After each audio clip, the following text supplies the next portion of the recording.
आज का अपना अगला टॉपिक है प्रत्यय 10(2) तदुतांत प्रत्यय। तो तद्यातांत प्रत्यय जैसा ही है, परिभाषा लिखी हुई, वे प्रत्यय जो क्रिया को छोड़कर अन्य शब्दों में जोड़े जाते हैं तदुतांत प्रत्यय कहलाते हैं। इससे पहले अपने जो कृदंत प्रत्यय पढ़ा था उसकी परिभाषा थी कि वो केवल क्रियाओं में जोड़े जाते हैं।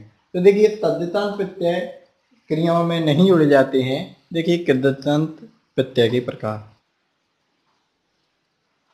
तदुतांत प्रत्यय आपके पाठ्यक्रम में प्रत्यय हैं त्रल, ठक, त्वा, तरप, तमप, इनि और मतो।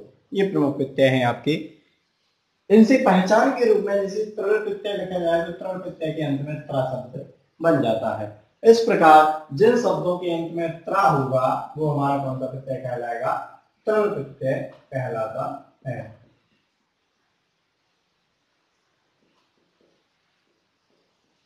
इसी प्रकार अगला प्रत्यय ठक। ठक शब्द जब किसी शब्द में प्रत्यय में जुड़ता है तो उससे पहचान के रूप में एक शब्द निकलता है, अर्थात जिन शब्दों के अंत में एक होगा वो हमारा ठक प्रत्यय कहलाता है।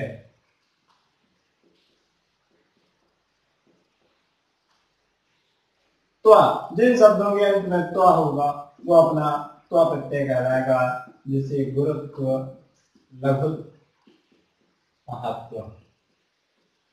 तर, जिन शब्दों के अंत में तर शब्द निकलेगा वो अपना तो तरक प्रत्यय कहलाएगा, जैसे गुरुतरा,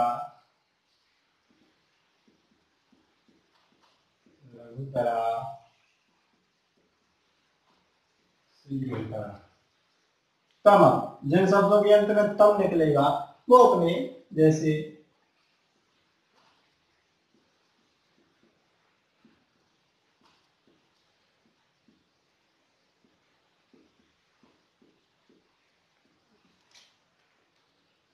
इन्हीं प्रत्यय जुड़ने से किसी शब्द के अंत में बड़ी ई जुड़ जाती है। जैसे ज्ञान में कोई शब्द जुड़ेगा तो वो ज्ञानी बन जाएगा, गुण में कोई शब्द जुड़ेगा तो वो गुणी बन जाएगा। इस प्रकार से इन्हीं प्रत्यय जुड़ने से बड़ी ई शब्द बन जाते हैं। और अंतिम प्रत्यय है आपका मत। ये सबसे महत्वपूर्ण प्रत्यय है क्योंकि ये एक साथ चार शब्द बनाता है। एक आपका बान शब्द बनाता है, एक आपका बत्ती बनाता है, एक आपका मान बनाता है और एक मती बनाता है। ये मत प्रत्यय जुड़ने से चार शब्द एक साथ बनते हैं। अब दो शब्द आपके पतु प्रत्यय में भी बन रही थी, बान और बत्ती, और सारच में आपका मान बन रहा था और माना बन रहा था। तो तीन प्रत्यय आपके कृदंत प्रत्यय से मिलते जुलते हुए बन रहे हैं। तो इनकी जो, लेकिन इसमें अंतर भी है। अंतर इतना है कि जहां आपका कितवतु में बाण और बत्ती बन रहा था और सानच में मान बन रहा था, तो ये अंतर इसमें इतना है कि यहाँ पे केवल आप कितवतु प्रत्यय में केवल आपकी क्रियाएं जुड़ रही थी और यहाँ पे आपकी क्रियाएं नहीं जुड़ी हैं। अतः जिन क्रियाओं में क्रिया के साथ बाण, बत्ती और मान होगा वो आपके कृदंत प्रत्यय के अंतर्गत आते हैं और ये आपके तद्धितांत प्रत्यय के अंतर्गत आते हैं। तो उदाहरण देखिए, जैसे इनके उदाहरण देखे जाए तो ज्ञानवान, गुणवान, बलवान। इसी प्रकार इन्हीं प्रत्ययों को हम स्त्रीलिंग में बदल देंगे तो यहाँ पे हो जाएगा ज्ञानवती, गुणवती, बलवती।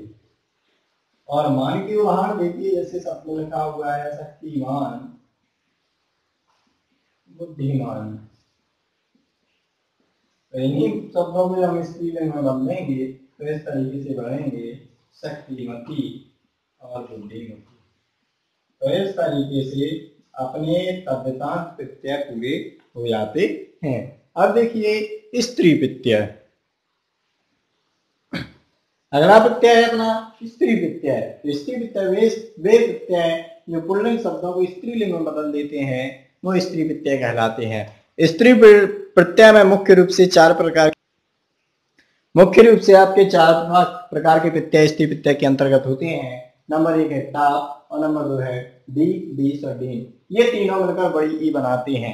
इस प्रत्यय को हम अपनी आगे की कक्षा में किसी कक्षा में पढ़ेंगे, क्योंकि ये जब तीनों प्रत्यय एक साथ बड़ी ई बनाएंगे तो इनके लिए हमें विशेष कुछ नियमों की आवश्यकता होगी।